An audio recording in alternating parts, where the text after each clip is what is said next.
అగ్నిహోత్రుడు తీసుకెళ్ళి దేవతలకు ఇస్తాడు. దేవతలు మనం ఇచ్చినటువంటి పదార్థాన్ని తిని వాళ్ళు సంతోషించి వర్షం కురిపిస్తారు. వర్షం కురిపిస్తే పాడి పంట కలుగుతుంది. భాగవతం దశమ స్కంధంలో అంటారు, ఎప్పుడైనా వర్షం కురిసిందనుకోండి దానివల్ల సమృద్ధిగా పంట కలుగుతుంది.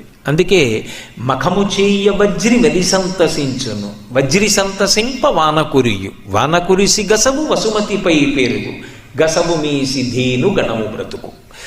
మనం యజ్ఞం చేస్తే హవిస్సు దేవతలు తింటారు, దేవతలు తిని సంతోషిస్తే వర్షం కురిపిస్తారు, వర్షం కురిపిస్తే పాడి పంట ఉంటే మనం సమృద్ధిగా ఉంటాం. మనమే కాదు, శం ద్విపదే శం చతుష్పదే, 4 కాళ్ళున్న ప్రాణుల దగ్గర నుంచి అందరూ సంతోషంగా ఉంటారు. మనం సంతోషంగా ఉంటే మళ్ళీ యజ్ఞం చేస్తాం, మళ్ళీ యజ్ఞం చేస్తే దేవతలకి మళ్ళీ